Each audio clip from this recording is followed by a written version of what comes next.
Assalamualaikum warahmatullahi wabarakatuh. Selamat sejahtera. Hari ini kita akan mempelajari bab 6 yang bertajuk elektrokimia. Dan untuk hari ini, cikgu akan membincangkan topik 6.1 sel elektrolitik. Elektrokimia. Sebelum itu kita lihat dulu apakah definisi elektrokimia. Elektrokimia ialah kajian dalam bidang kimia tentang hubung kait antara fenomena elektrik dengan kimia. Namanya pun sudah tertulis di sana kan, elektrik dan juga kimia, elektrokimia.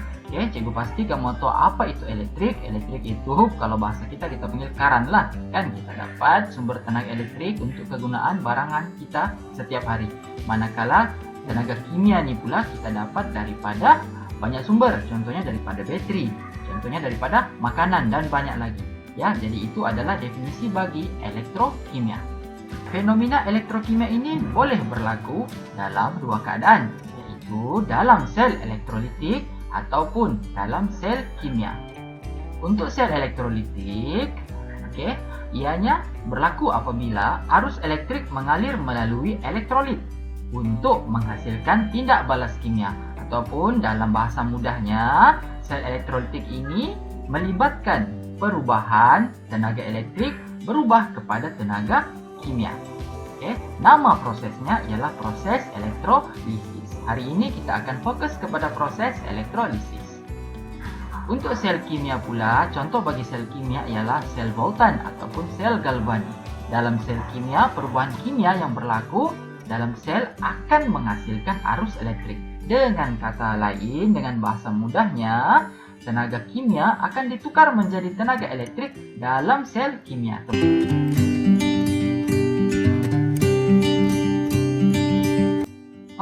Elektrolisis. Apakah maksud proses elektrolisis? Elektrolisis ini ialah proses penguraian sesuatu sebatian dalam keadaan leburan atau aqueous kepada unsur juzuknya apabila arus elektrik mengalir melaluinya. Tengok sel ni. Apa maksud leburan? Leburan ni maknanya sesuatu bahan tu lebur lah. Itu senang. Aqueous. Apa maksudnya? Aqueous maksudnya sesuatu bahan yang kita larutkan dengan air. Maknanya ada campuran air lah dalam tu. Itu makna aqueous. Senang saja ya. Jadi proses elektrolisis ini adalah proses di mana satu bahan tu di sini kita pisahkan. Kita pisahkan kepada unsur-unsur juzuknya apabila kita alirkan dia dengan tenaga elektrik. Kita dapat tenaga elektrik daripada bateri, kita alirkan melalui wayar ni. Apa tenaga elektrik itu buat? Dia akan pisahkan bahan yang ada dalam sini kepada unsur-unsur juzuknya, unsur-unsur asalnya. Nanti kita akan lihat contoh ya.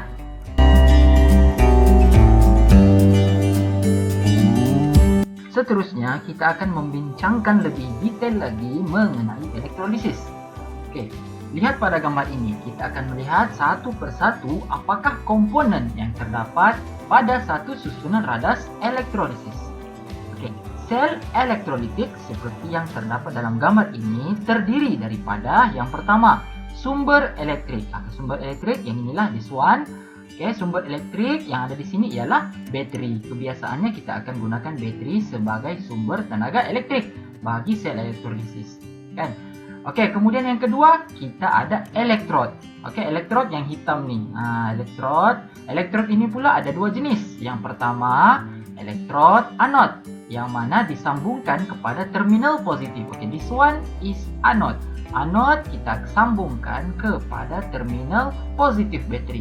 Manakala katod yang ini kita sambungkan kepada terminal negatif bateri. Apa kegunaan elektrod? Kita bincang lepas ini. Kemudian yang ketiga, kita mesti ada elektrolit. Elektrolit yang tercair dalam ni lah. Elektrolit ni sama ada dalam keadaan leburan ataupun aqueous. Ianya adalah bahan yang mengandungi ion positif yang dipanggil sebagai cation dan juga ion negatif ataupun nama lainnya anion. Ingat, cation positif, anion negatif. Tengok dia ada bagi simbol di sini kan.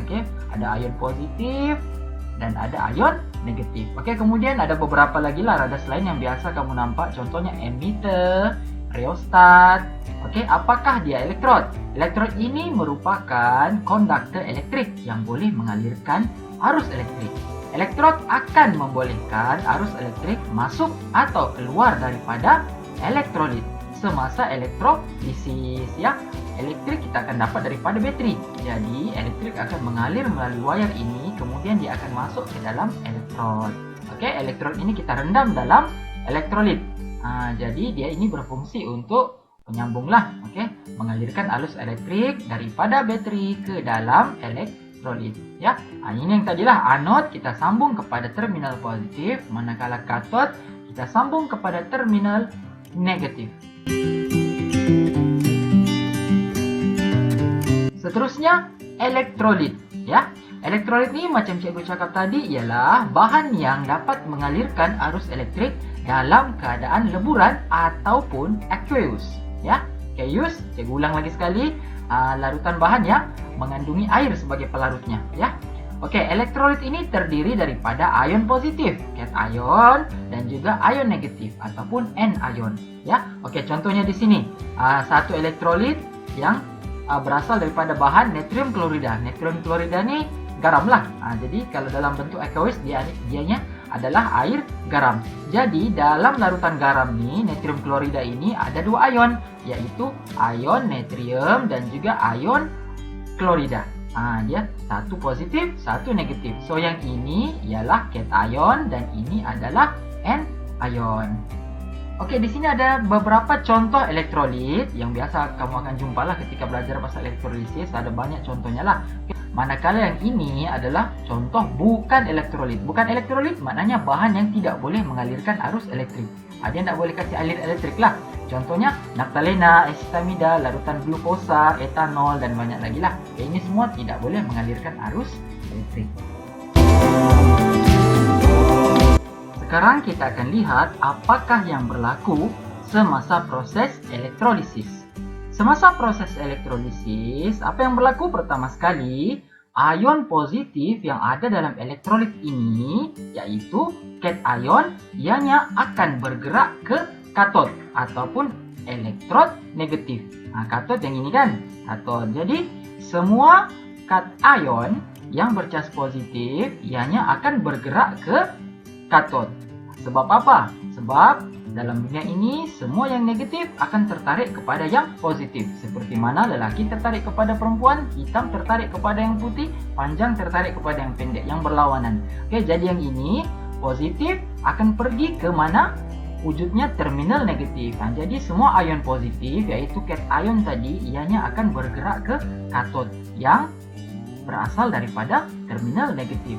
Manakala ion negatif ataupun anion tadi ianya akan bergerak ke anode. Maknanya dia terpisah lah. Yang positif semua berkumpul di sini, yang negatif semuanya berkumpul di sini.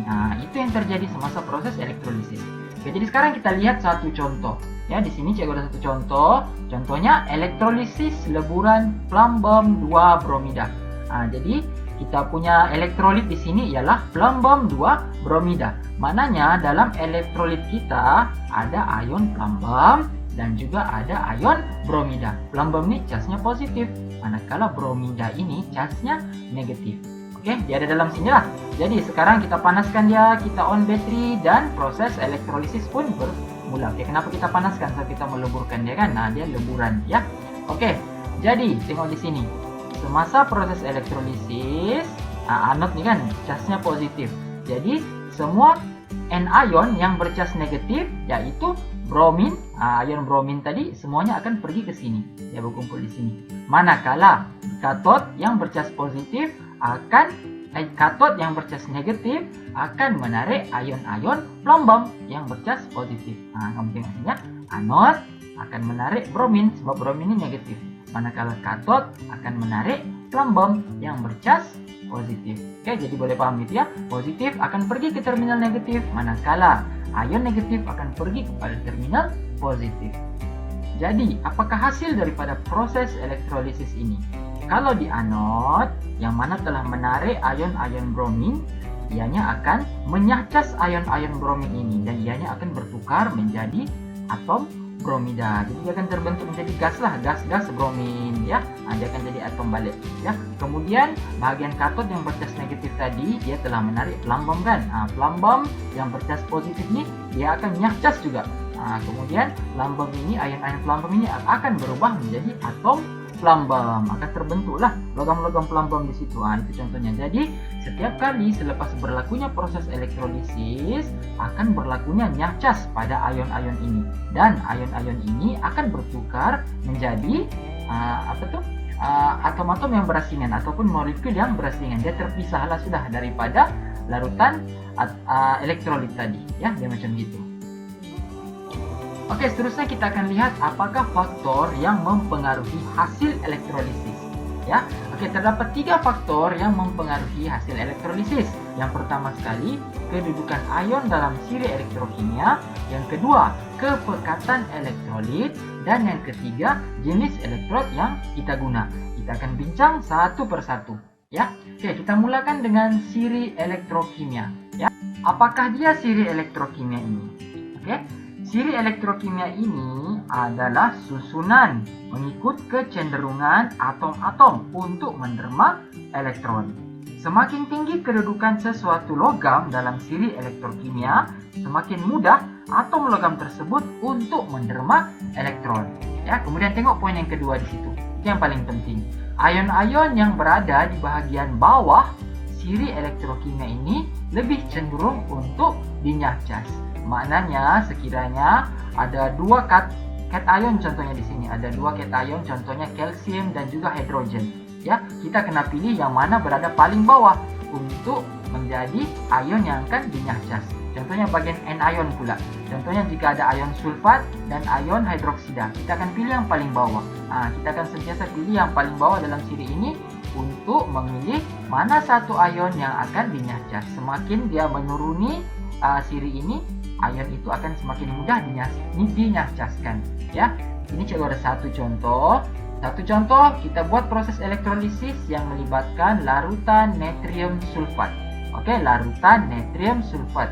Oke, jadi ion yang ada di sini ialah ion natrium.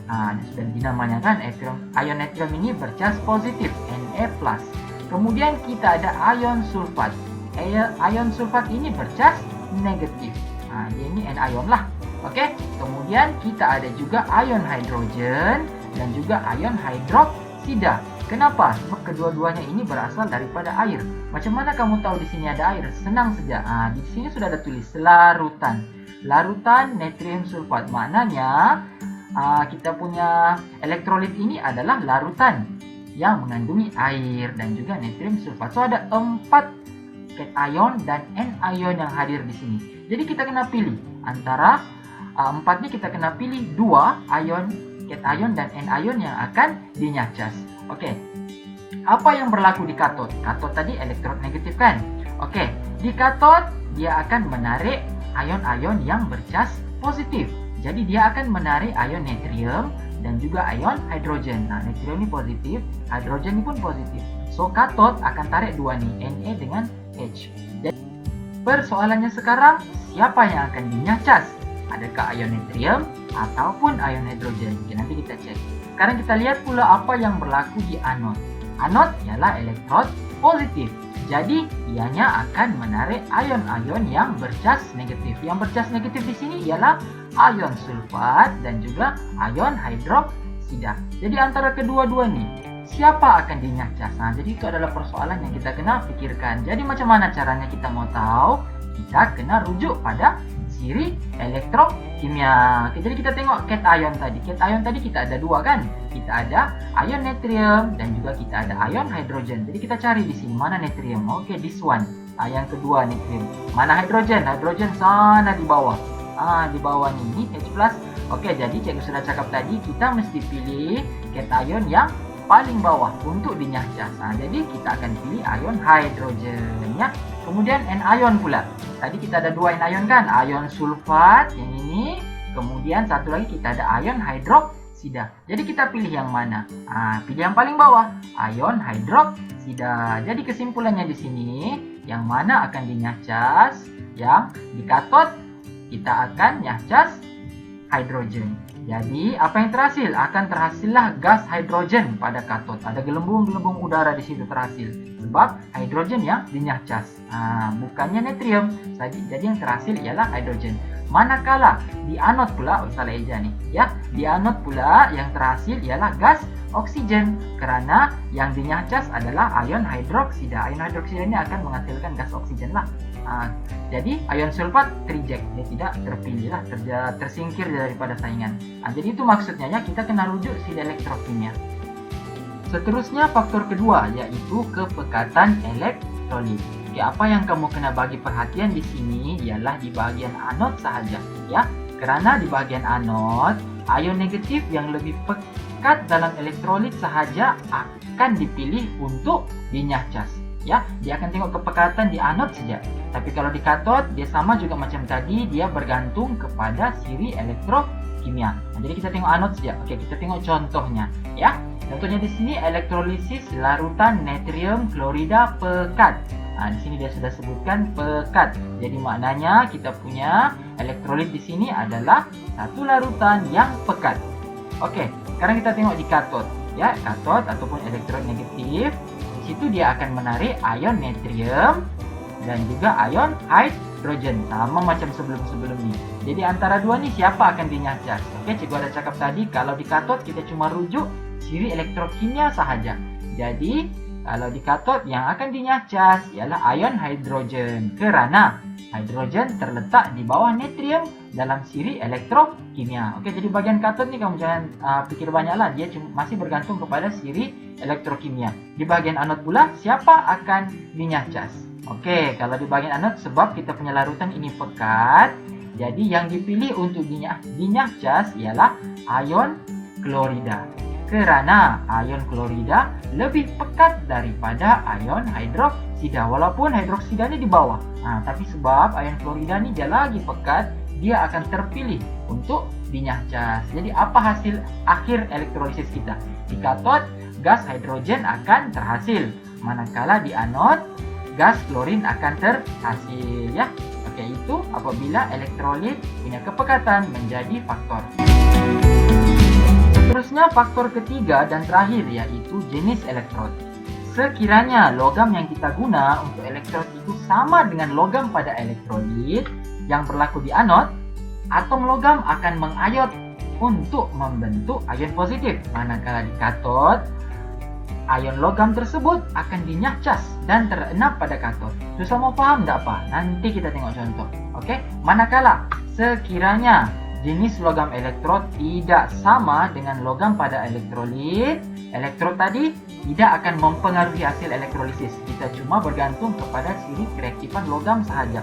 Sebagai contoh, sekiranya kamu punya elektrod itu dibuat daripada karbon, tapi kamu punya elektrolit itu larutan natrium klorida, tidak sama kan? Maknanya dia tidak mempengaruhi lah. Karbon itu tidak akan mempengaruhi. Kita cuma rujuk pada siri elektrokimia saja. Ya, oke, sekarang kita tengok sekiranya sama. Kita tengok contoh nih, ya. Elektrolisis larutan kuprum 2 sulfat. Apa yang dimaksudkan dengan sama? Kamu tengok di sini. Elektrod di sini kuprum.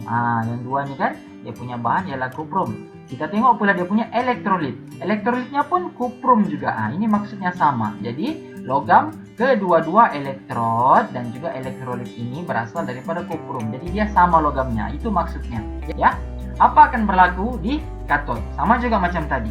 Ya, di katot, ion kuprum dan juga ion hidrogen akan ditarik. Sebab kedua-duanya bercas positif kan?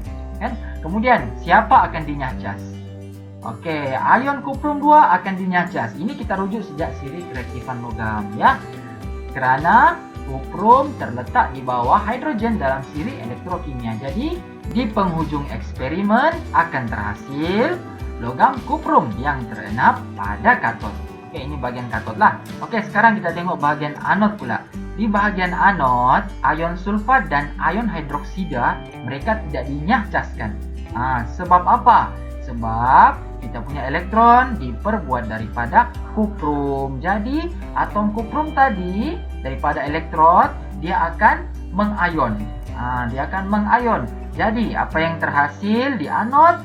Dia cuma akan menghasilkan ion kuprum yang berasal daripada elektron elektrod kuprum tadi. Sulfat dengan ion hidroksida tadi reject, sebab dia utamakan kuprum yang mana sama dengan dia punya elektrolit. Oke, jadi cikgu harap kamu jelas ya. Oke, itu saja untuk hari ini. Cikgu harap kamu jelas walaupun topik ini agak mengelirukan dan sukar. Sila buat bacaan tambahan dan jangan segan untuk bertanya dengan cikgu sekiranya ada masalah. Sekian, assalamualaikum.